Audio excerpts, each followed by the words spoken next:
కాంత ఒక ఆవిడ ఉండేది. ఆవిడ చాలా గొప్ప తల్లి. ఆవిడ పేరు సౌమిని. ఆవిడ ఒక బ్రాహ్మణుడికి ఇచ్చి వివాహం చేశాడు తండ్రి గారు. ఇద్దరూ కలిసి సంతోషంగా జీవితం గడుపుతున్నారు. కానీ దురదృష్టవశాత్తు పెళ్ళైన కొద్ది నెలలకే భర్త విగత జీవుడయ్యాడు. ఆవిడికి వైధవ్యం సంప్రాప్తించింది. బహుసౌందర్య రాశి, విశేషించి ఆ భర్త లేడు. దీని చేత పురుషులు ఈవిడిని తమ వలలో వేసుకునే ప్రయత్నం చేశారు. అదొక దురదృష్టకరమైన సంఘటన. నేను దాని గురించి పెద్ద విశేషంగా విపులీకరించక్కర్లేదు. అందులో ఆవిడ ఒక్కరి దోషమే ఉందని నేను అనుకోను. ఖచ్చితంగా ప్రపంచం కూడా అలా ఉంటుంది. కాబట్టి ఈవిడ ఒక బలహీనమైన క్షణంలో ఒకరికి వశురాలయ్యింది. వశురాలైతే ఆనాడు ఉన్నటువంటి కట్టుదిట్టమైన ఆచారముల చేత బ్రాహ్మణ కులంలో పుట్టి కూడా ఇటువంటి పని చేసింది. కాబట్టి అసలు జ్ఞాతులందరూ విడిచిపెట్టారు. అది విచిత్రం. జ్ఞాతులంటే ఇంటి పేరు ఉండి ఆ గోత్రం ఉన్న వాళ్ళెవ్వరూ కూడా ఈమెని అక్క చెల్లెలుగా ఇంటికి రానివ్వమని వదిలిపెట్టేశారు. ఎప్పుడైతే వదిలిపెట్టేశారో ఈవిడ సమాజమునందు చాలా సంస్కారమునందు చాలా వెలితిగా ఉండేటటువంటి ఒక వ్యవస్థలో జన్మించినటువంటి వ్యక్తితో జీవనాన్ని గడపడానికి అలవాటు పడింది. అటువంటి అలవాటు పడి ఉండడం చేత ఆయనకి సంతానాన్ని కంది. కానీ ప్రతిరోజు ఆవిడ కళ్ళు సేవించేది. ఆవిడ బ్రాహ్మణ కాంత. ఆవిడకి ప్రతిరోజు మాంసం ఉండాలి. మాంసము తిని జీవించాలి. మీరు నన్ను క్షమిస్తే ఒక మాట నేను చెప్తాను సభాముఖంగా. నాకేం భయం లేదు ఇలాంటివి చెప్పడానికి.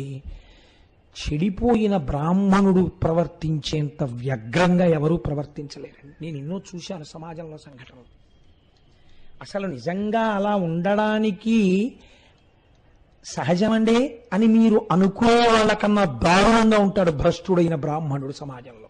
ఆ భ్రష్టత్వం వైపుకు వెళ్ళకూడదు. కాబట్టి ఏమైంది, ఇప్పుడు ఆవిడ కళ్ళు తాగుతోంది, ఆవిడ మాంసం తింటోంది. ఒక్కసారి లోపలికి ఆ బుద్ధి ప్రవేశిస్తే హీనత్వం ఎక్కడికైనా వెళ్ళిపోతుంది. ఒకనాడు భర్త అని అనడం కుదరదేమో, ఉన్నటువంటి స్థితి రీత్యా ఆయన ఎక్కడికో వెళ్ళాడు పని మీద. ఈవిడికి ఒక రాత్రి వేళ మాంసాహారాన్ని తినాలని కోరిక పుట్టింది. ఎంతటి వ్యగ్రతతో కూడినటువంటి జీవిగా ఈవిడ మారిపోయిందంటే వెంటనే ఆవిడ చూరులోంచి ఒక పట్టా కత్తిని తీసింది. పెరట్లోకి పశువులు కట్టబడేటటువంటి ప్రదేశానికి ఒక దీపం పట్టుకుని వెళ్ళింది. వెళ్ళి అక్కడ ఉండేటటువంటి మేకలలో ఒక మేకని నరికేసి తెచ్చి వండుకు తినేస్తుంది ఆవిడ. ఇప్పుడు ఆవిడ అటువంటి స్థితికి వెళ్ళిపోయింది ఆవిడ జీవనం.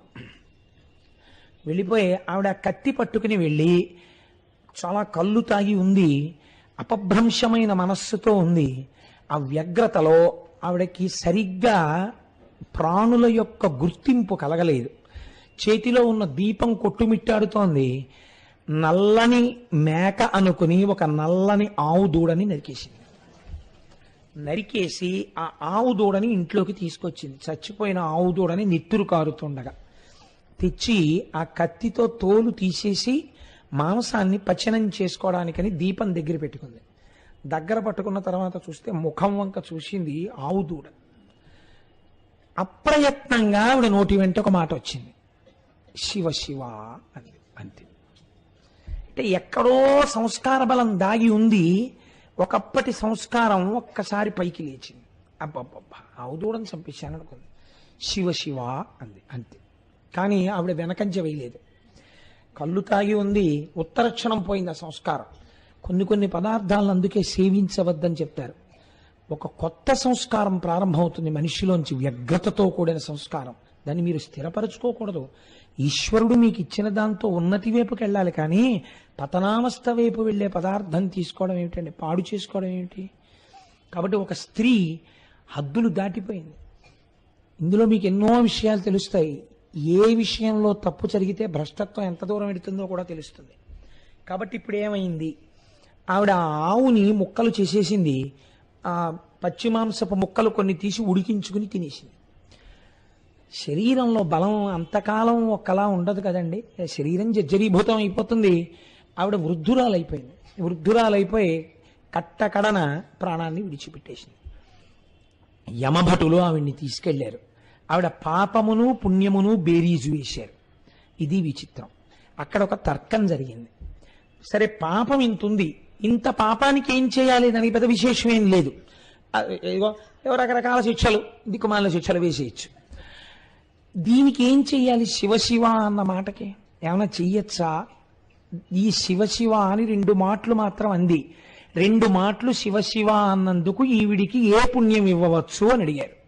అడిగితే యమలోకంలో పెట్టినటువంటి బాధలు పెట్టగా అత్యంత హేయమైన సంస్కారమున్న కుటుంబమునందు పుట్టించి చీకటి పడిన తరువాత ఈవిడ నడుస్తుంటే ఎవరికీ తెలియనంత నల్లటి రూపంతో పుట్టించి పుట్టుకతో అంధురాల్ని చేసి కుష్ఠవ్యాధిని కట్టపెట్టండి.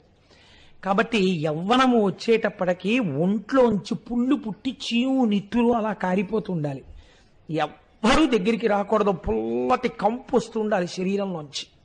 ఎప్పుడు ఈగలు దోమలు ముసురుతూ ఉండాలి. చేసిన పాపం అనుభవింపబడాలి.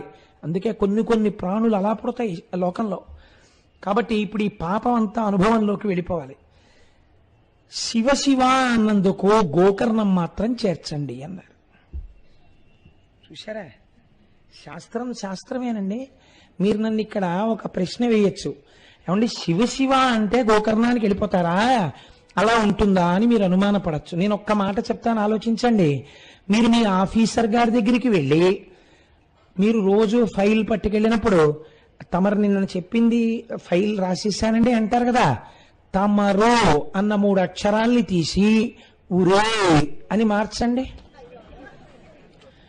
తమరు అండం మానేసి ఉరే నిన్న నువ్వు చెప్పింది ఫైల్ పెట్టేశాను అని అక్కడ పెట్టండి. మీ సీట్లోకి వెళ్ళేటప్పటికి 2 ఒకటి వస్తుంది. ఒకటి ట్రాన్స్ఫర్ ఆర్డరు, లేకపోతే సస్పెన్షన్ ఆర్డర్ కదండి. ఏం భాషలో ఉన్నవి కావా? ఉ రే ఈ అన్న అక్షరాలు లోకంలో వ్యవహారంలో ఉన్నవి కావా? ఉరే అన్న అక్షరాలు.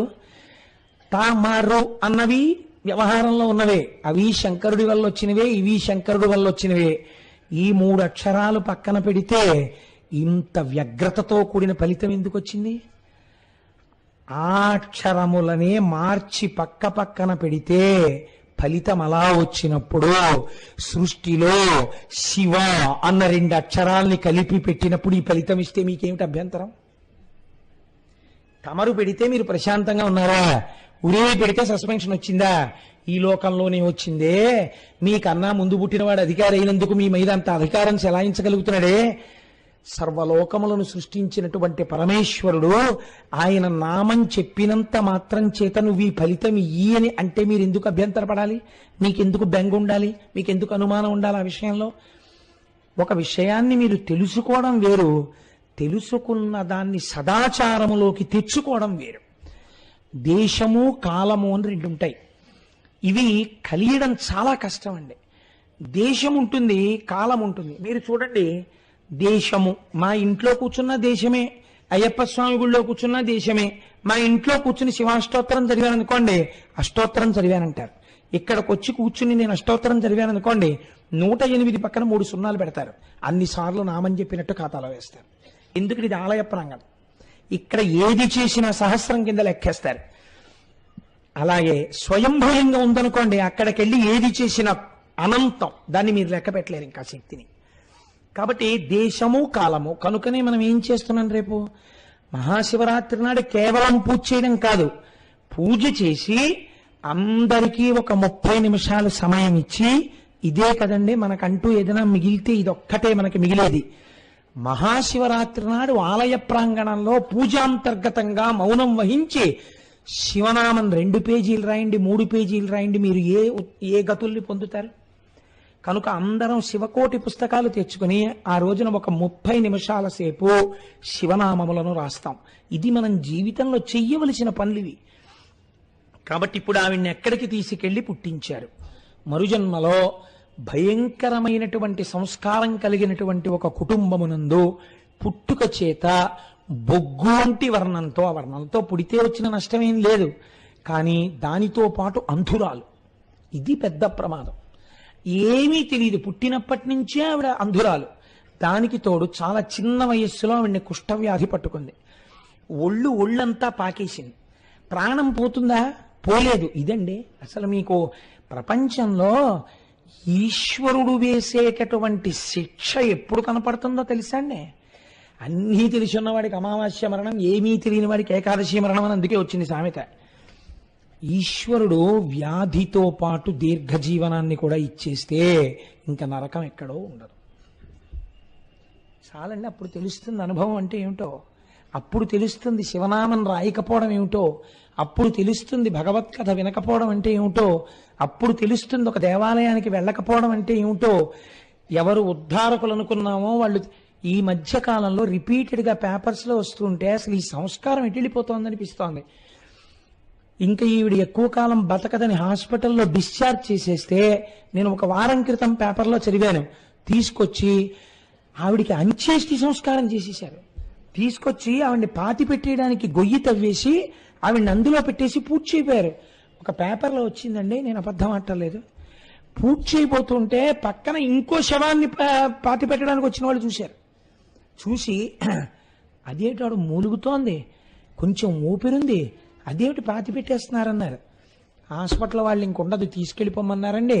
మాకు 2 గదులు, ఇల్లు లేదు, తీసుకెళ్ళి ఎక్కడ పెట్టుకోవడం కుదరదు, ఎలాగో చచ్చిపోతుంది కదా. ఇప్పుడు ఆవిడకి ఏం తెలిసి ఏమిటి? ఎలాగో స్పృహ తప్పిపోయింది, ఓ మాట్లాడదు, ఓ తాగదు, ఎందుకు అందుకని చేసేద్దామని చేసేస్తున్నామండి, ఈ గొడవ మేము పడలేమన్నారు. అంటే వాళ్ళు హడిలిపోయి పక్క వాళ్ళు ఇంత హేయమైన పని ఏమిటని ఆవిడ్ని రక్షించి తీసుకెళ్ళమంటే, అప్పుడు వాళ్ళ ఇంటికి అక్కడ ఉన్న వాళ్ళందరూ కలిసి డబ్బు పోగు చేశారండి. పోగు చేసి ఆవిడికి ఇచ్చారు.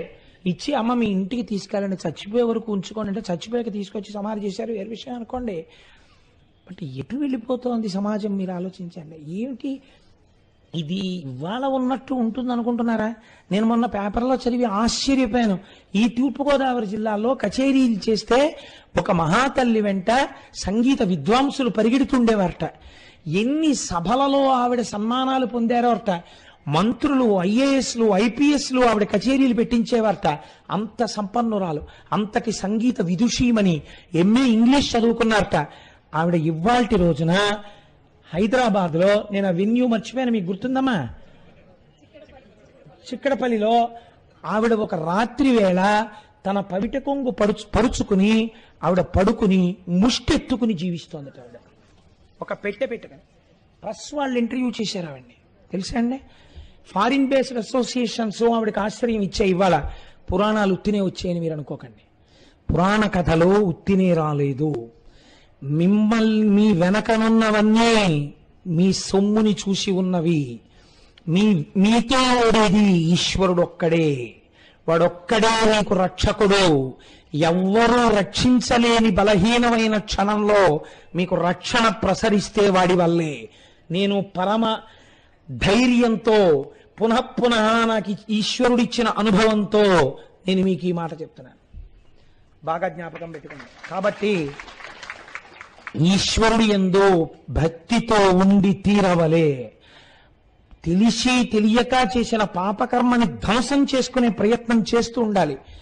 కాబట్టి ఇప్పుడు ఆవిడ్ని ఎక్కడికి వెళ్లే అవకాశం ఇచ్చారు? ఆ 2 మాటలు ఆవిడ అని ఉండి ఉండకపోతే ఎక్కడికి వెళ్ళిపోయేదో చూడండి ఆ జన్మ. ఇప్పుడు శివ శివ అని ఆవుదూడని చంపింది.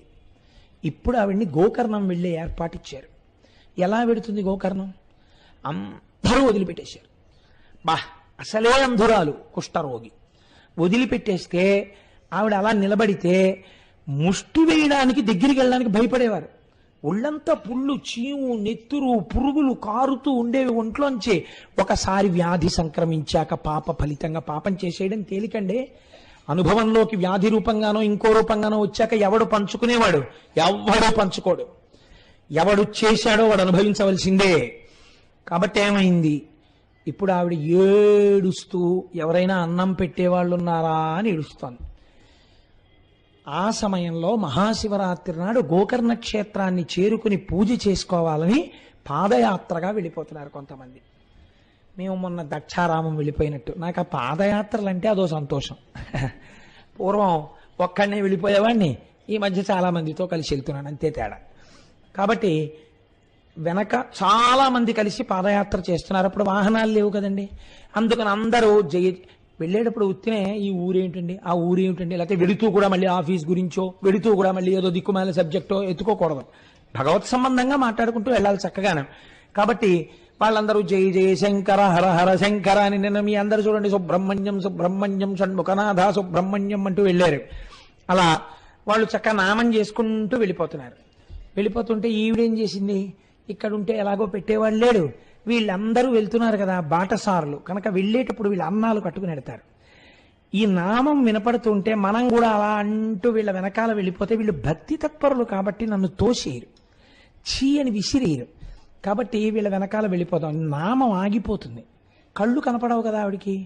ఆగిపోతే వీళ్ళు ఆగారని గుర్తు, నేను ఆగుతాను.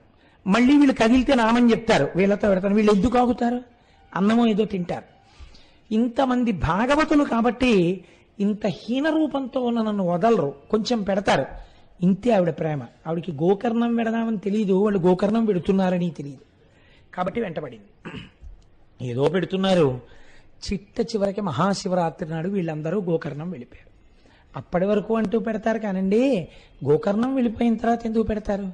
ఎవరి మానాన వాళ్ళ ఆలయంలోకి వెళ్ళిపోయారు, ఎవరి మానాన వాళ్ళు అభిషేకానికి వెళ్ళిపోయారు. వెళ్ళిపోతే ఈవిడ అక్కడ కూర్చుని ఏడుస్తోంది, మళ్ళీ అన్నం పెట్టేవాళ్ళు లేడు. అపారమైన ఆకలి, ఆ ఆకలితో చెయ్యి చాపి అన్నమో రామచంద్ర అని ఏడుస్తోంది. ఎవరైనా ఏమైనా పెడతారేమో అని. అది మహాశివరాత్రి.